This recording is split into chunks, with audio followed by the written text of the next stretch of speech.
Assalamualaikum warahmatullahi wabarakatuh. Selamat pagi anak-anak. Apa kabar kalian hari ini? Bapak berharap kalian selalu dalam keadaan sehat dan baik-baik saja ya. Nah, pagi ini bertemu lagi dengan Pak Fauzi. Kita akan belajar matematika. Tetap semangat ya anak-anak. Nah, sebelum memulai pembelajaran pada pagi hari ini, alangkah baiknya kita berdoa supaya diberi kemudahan dalam belajar dan diberikan ilmu yang bermanfaat. Berdoa mulai. Berdoa selesai. Nah anak-anak, pagi ini kita akan belajar matematika kelas 5 dan materi perbandingan. Nah, materi perbandingan ini sedikit memiliki kaitan dengan materi sebelumnya, yaitu tentang debit, volume, dan waktu.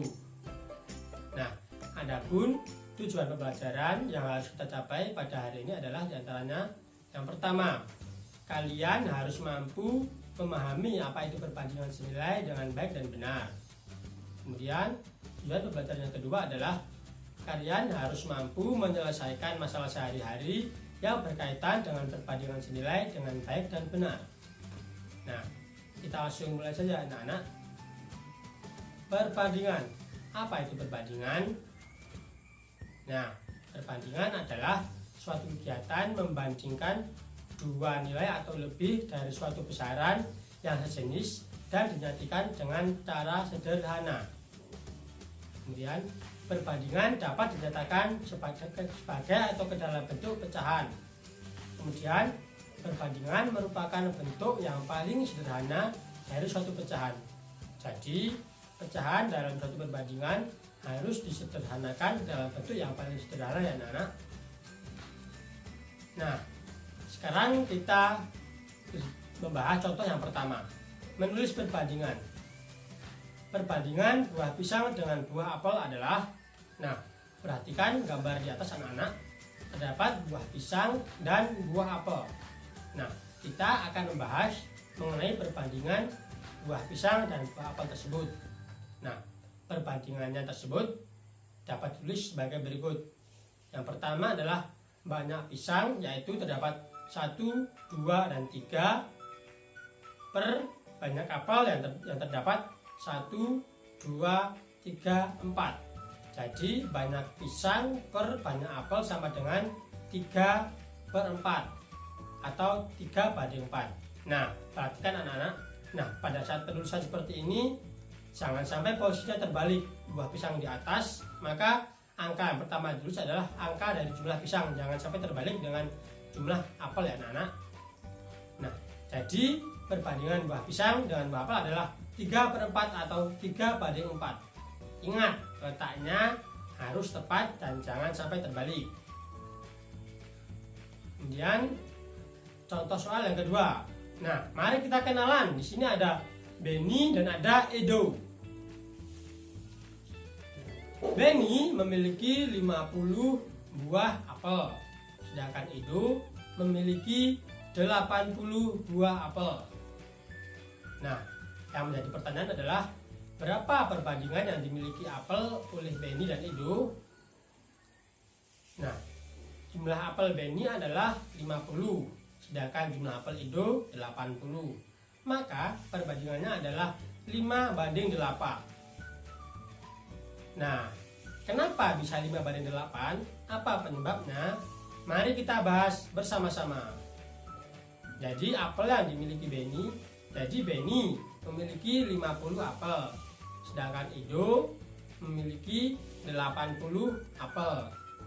Nah, kemudian angka 50 dan 80 kita bagi ke dalam angka FPB dari angka 50 dan 80, atau angka pembagi terbesar yang sama atau FPB. Nah, FPB-nya adalah sama-sama 10, sehingga 50 dibagi 10, 80 dibagi 10. Dapat diketahui hasilnya adalah 5/8. Sehingga jumlah apel Benny 50, apel Edo 80, maka perbandingannya adalah 5/8. Ingat anak-anak, tadi pertama sederhanakan ke dalam angka paling sederhana. Nah, angka paling sederhana dari 50/80 adalah 5/8 atau 5/8. Nah, selanjutnya menentukan perbandingan dan hasil dari perbandingan. Di sini ada suatu kasus, Pak Yono memelihara 27 ayam jantan dan 63 ayam betina di kandang. Nah, berapakah perbandingan antara jumlah ayam jantan dengan ayam betina?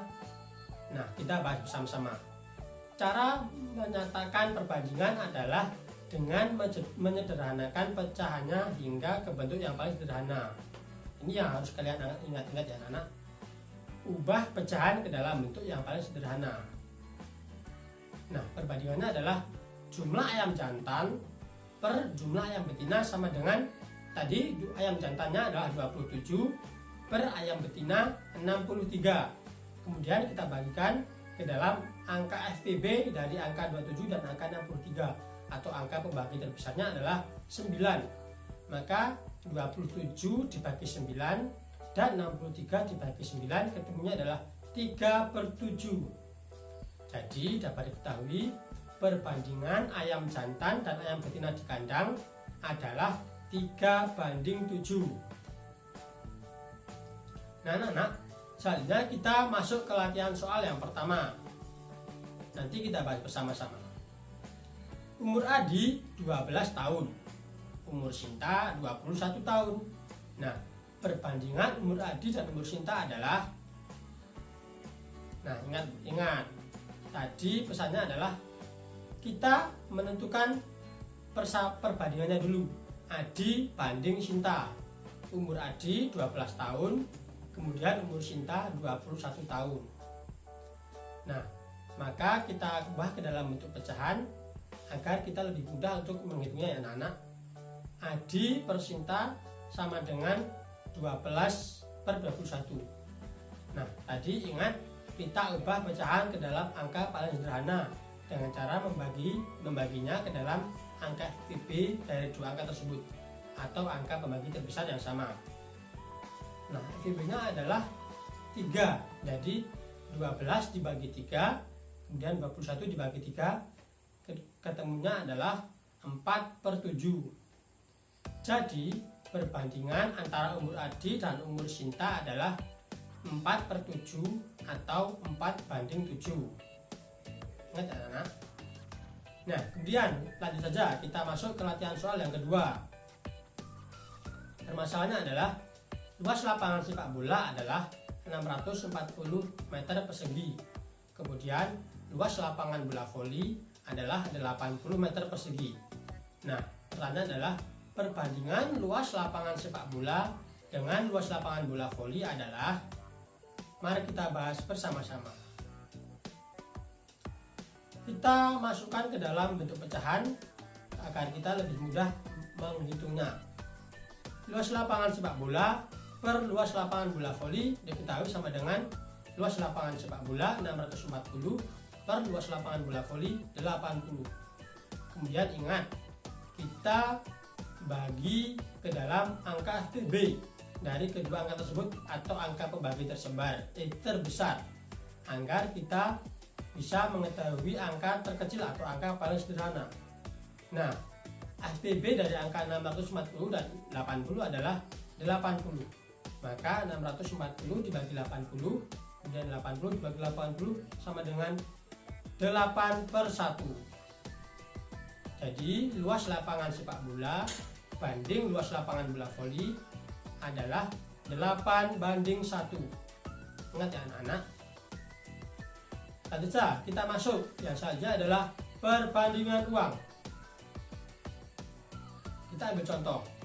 Kita kembali lagi bersama Benny dan Edo. Perbandingan antara uang yang dimiliki Benny dan uang yang dimiliki Edo adalah 8/5. Nah, uang yang dimiliki Edo Rp75.000. Yang jadi pertanyaan adalah berapa jumlah uang yang dimiliki Benny? Nah, mari kita bahas bersama-sama. Nah, kita masukkan ke dalam bentuk pecahan. Benny per Edo sama dengan perbandingannya adalah 8/5.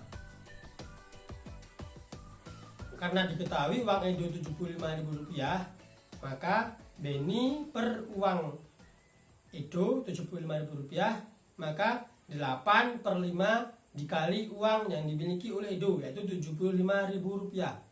Maka hasil dari 8/5 dikali Rp75.000 adalah Rp600.000 dibagi 5.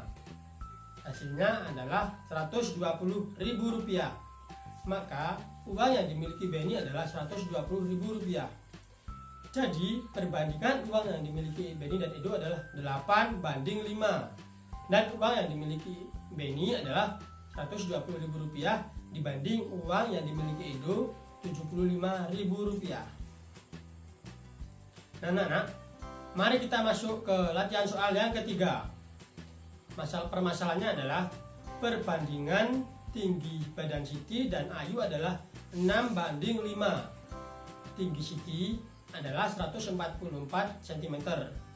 Maka tinggi Ayu adalah, dan ditanyakan adalah tinggi Ayu. Mari kita bahas bersama-sama. Kita masukkan dalam bentuk pecahan Siti per Ayu sama dengan perbandingan tinggi badannya adalah 6/5. Nah, di sini diketahui tinggi Siti adalah 144 dengan perbandingan 6/5. Nah, anak-anak, maka tinggi badan Ayu adalah, di sini triknya. Karena di situ letak Ayu adalah berada pada posisi bawah atau posisi penyebut. Maka apabila yang ditanyakan terletak pada posisi penyebut, maka pecahannya harus dibalik. Perbandingan pecahannya harus dibalik. Tadi perbandingan adalah 6/5, maka karena yang ditanyakan Ayu letaknya di pada bagian penyebut, maka pecahnya dibalik menjadi 5/6. Jadi 5/6 dikali tinggi badan dari Siti 144, maka hasilnya adalah 120. Nah, jadi tinggi Ayu adalah 120 cm. Nah, mari kita masuk ke latihan soal yang ketiga. Paman memelihara ikan nila dan mujair. Perbandingan bibit nila dan bibit mujair adalah 7/9. Bibit ikan mujair 450 ekor. Nah, yang ada di pertanyaan, berapakah bibit ikan nila? Mari kita bahas bersama-sama. Kita masukkan perbandingannya. Nila per mujair sama dengan 7/9 jumlah perbandingan bibitnya ya, jumlah bibit ikan nila dan ikan mujair. Nah, diketahui bibit mujairnya adalah 450, maka nila per jumlah bibit mujair atau 450 sama dengan perbandingannya 7/9. Maka bibit nila adalah, di sini karena yang ditanyakan nila letaknya di atas atau pada bagian pembilang, maka pecahannya tidak dibalik. Ingat tadi pada soal yang sebelumnya, karena yang ditanyakan letaknya pada bagian penyebut, pecahnya dibalik. Ini yang ditanyakan pada bagian pembilang, maka tidak dibalik atau tetap seperti semula. Maka 7/9 dikali jumlah bibit ikan mujair 450. Jadi 7/9 kali 450 hasilnya adalah 350. Jadi dapat diketahui jumlah bibit ikan nila adalah 350. Ingat ya anak-anak. Selanjutnya kita masuk ke latihan soal yang terakhir. Randy bersepeda mengelilingi taman. Ia membutuhkan waktu 3 menit untuk melakukan 12 putaran. Berapa waktu yang dibutuhkan Randy untuk melakukan 20 putaran? Nah, di sini diketahui Randy sedang bersepeda di sebuah taman. Ia hanya membutuhkan waktu 3 menit untuk dapat mengelilingi taman sebanyak 12 kali putaran. Nah, yang jadi pertanyaan adalah berapakah waktu yang dibutuhkan Randy untuk mengelilingi taman sebanyak 20 kali? Mari kita bahas bersama-sama. Kita tentukan perbandingannya. Waktu per putaran sama dengan waktu per putaran. Yang pertama yang sudah diketahui, waktu Randy 3 menit, hasilnya adalah 12 putaran. Maka persamaannya adalah Yang ditanyakan waktunya berapa yang dibutuhkan Randy untuk menghasilkan 20 putaran. Jadi ya ini sama seperti permasalahan sebelumnya. Yang ditanyakan waktu letaknya pada pembilang atau di atas, sehingga persamaan atau pecahannya tidak dibalik, jadi tetap seperti semula. Jadi 3/12 dikalikan jumlah putaran yang ditanyakan 20. Jadi 3/12 dikali 20 adalah 60/12. Maka hasilnya 60 dibagi 12 adalah 5 menit.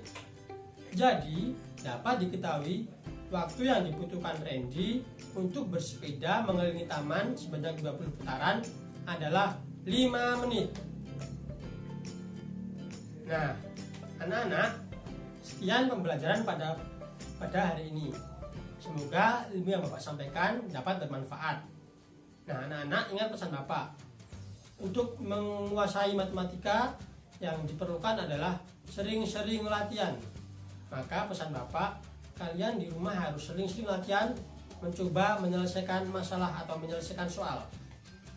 Jadi di rumah kalian harus sering-sering membaca latihan soal, kalian mengerjakannya sendiri ya.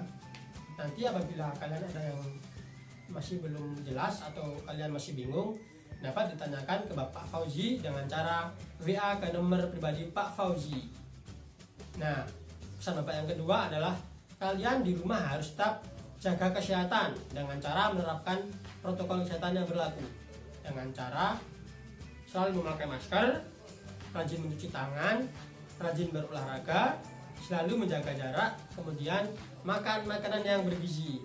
Itu berguna untuk memutus mata rantai penyebaran pandemi COVID-19, sehingga diharapkan kita dapat segera bertemu secara tatap muka, secara langsung di kelas.